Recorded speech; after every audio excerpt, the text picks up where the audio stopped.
to your recent success? Yeah, I mean, I think what ends up happening a lot of times in fourth quarters, games get slowed, and I thought when they went a little bit small, they kind of cross-matched, and I thought we were trying to figure it out too much, and we got a little bit slow in the fourth. And then, we had that timeout, I think, with maybe like 10:30. It was a pretty quick timeout in the fourth, and, I just told them, I'm like, listen, we got to be who we've been all year. I mean, just get out, let's run, move the ball, share it like you guys have done. The defense will tell you what to do. But, and some of it was probably on me because I was trying to explain to them who we wanted in actions based on how they were cross-matching it. It probably slowed us a little bit. But I thought after that, we really kind of got out and ran. Now, I thought they did a pretty good job in the first half, Denver getting back. But we scored, I think, 31 fast break points, and a lot of those came in the second half. And I thought we did a good job in the fourth quarter maintaining that pace. I'm going to continue to ask you about Coby White.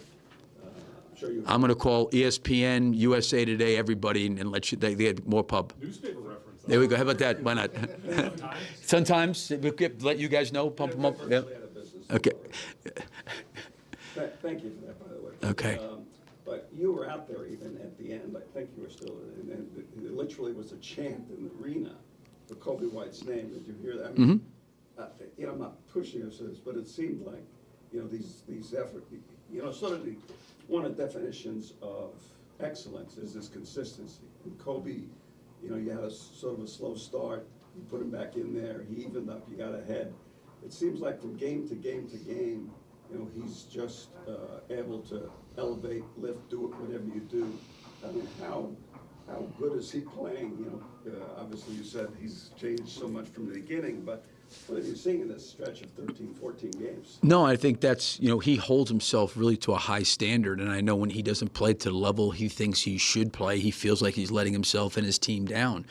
I agree with you in terms of what we talked about before the game. There's a reason he was Player of the Week in the Eastern Conference for the last 2 weeks. I mean, he's played exceptionally well, and I would imagine around the league they recognize that. And he's evolved into just a great player all the way around. Like, no one's going to talk about it. One of the best plays that he made in the game, in my opinion, was late in the fourth quarter. They were kind of making a run, and he was back on defense, and he put his chest right out and kind of jumped and went vertical and took it on the chest. I think it was maybe Watson missed one, and we rebounded the ball, and I think we got back out on the break again.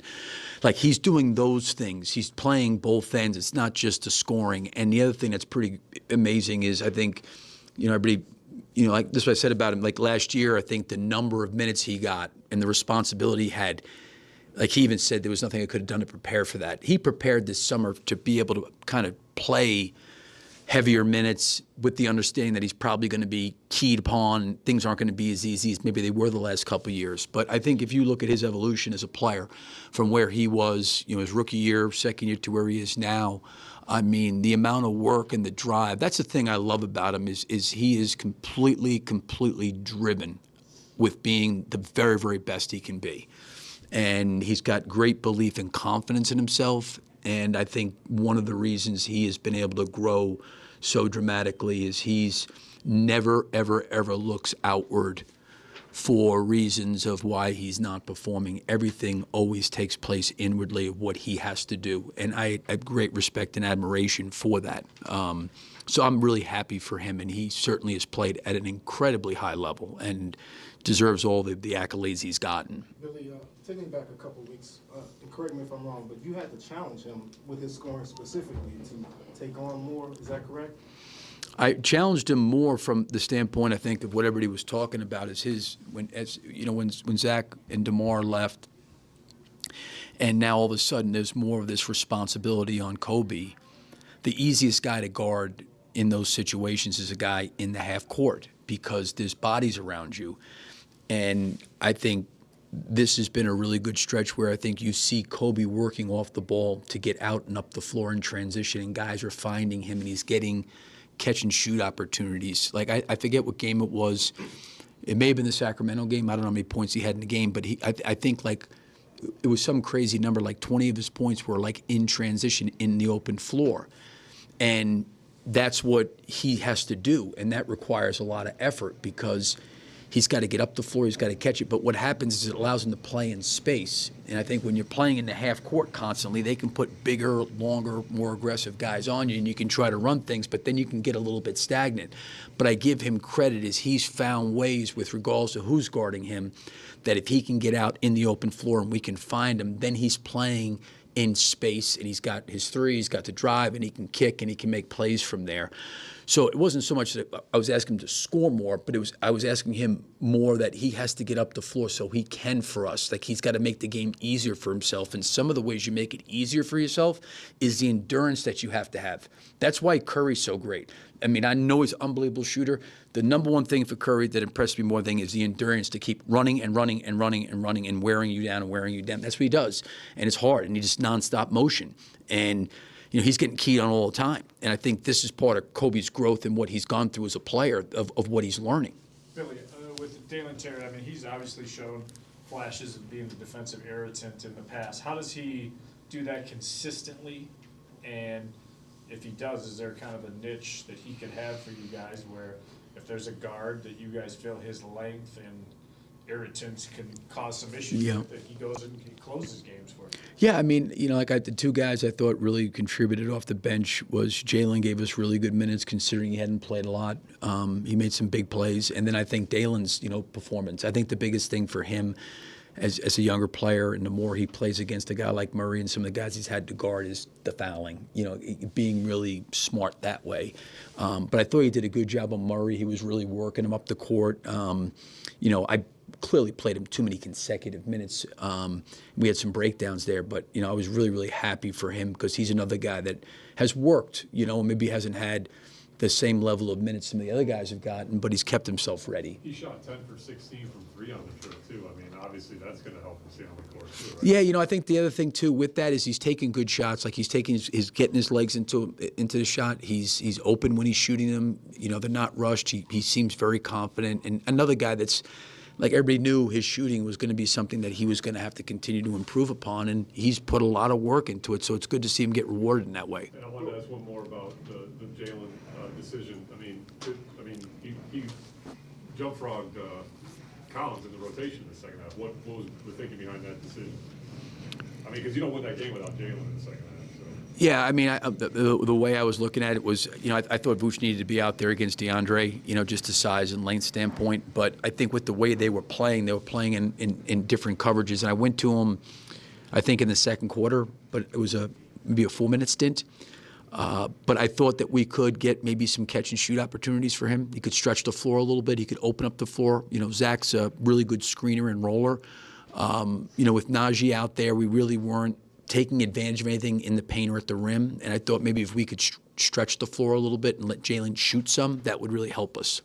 You saw Coach the guy in the other locker room, Russ, obviously, who knew then too about willing teams to wins, not comparing that to Coby at all. Yeah. How similar are you seeing Coby now step up in that? You asked him to become more of a leader, vocal leader, all kinds of things. How much in that specific area are you seeing him be able to will this team? I think the best part, again, with where our team, and I know at the trade deadline, there was like a lot of talk about where we're at, kind of in between, in the middle, is it a rebuild, where, all that stuff. And, rightfully so when you look at our record and things like that. But the one thing I feel like with the group was we had talked about the integrity of competition. And I think the one thing Coby has instilled in the locker room is I love the fact that he believes. And that's really, really powerful when you have a group of men that believe in something. And if they can really believe in something, a lot of really good things can be accomplished. Certainly we have areas of, flaws and things that we have to overcome. But when you have a group that is believing in competing and playing the way I think Coby does, and the way it's kind of filtered through our team, it's really been great to watch. And I think Coby's been a big part of that. That's why it's the one thing I think we'll miss with Io, is he's like that way. He's built that same entire way. Because I think in a lot of ways, those two guys had to overcome a lot. And I think when you're younger and you're told you're not good enough, or you're not a pro, you're not this, you're not that, you just have a belief, and you've constantly have things that you can reference in your past that you've overcome. So I think the most powerful thing that Coby has, in my opinion, is belief in himself and in the group. I'm sorry. No, I'm sorry. Yeah. I wanted to ask about one sequence. It was, if that was representative of the team. It was like 4 minutes to go. It was about 5 or 6 points. And I think Smith was in it. He got 2 or 3 or 4, sort of second shots. Yeah. Kept the ball alive and then fed it out to Giddey for the 3.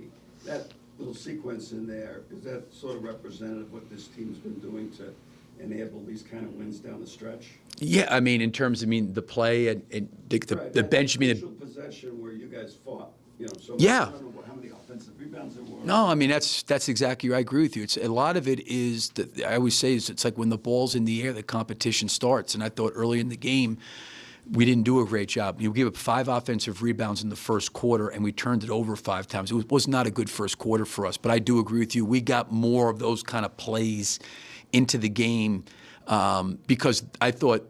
In credit to Denver, they did a phenomenal job against Houston last night on the loose balls. They were really good at it, and they are good at it, and they're long too. And we knew that that was going to be something that we were going to have to at least match, and if we were going to have a chance. And I felt like after the first quarter, we leaned into that pretty well. It's like the same thing with Coby I mentioned earlier, going vertical. There was a lot of plays like that. Dalen was on the glass. Guys were keeping balls alive. We were chasing balls defensively on the glass. We did a good job from that standpoint. Thanks, guys. Thank you, guys.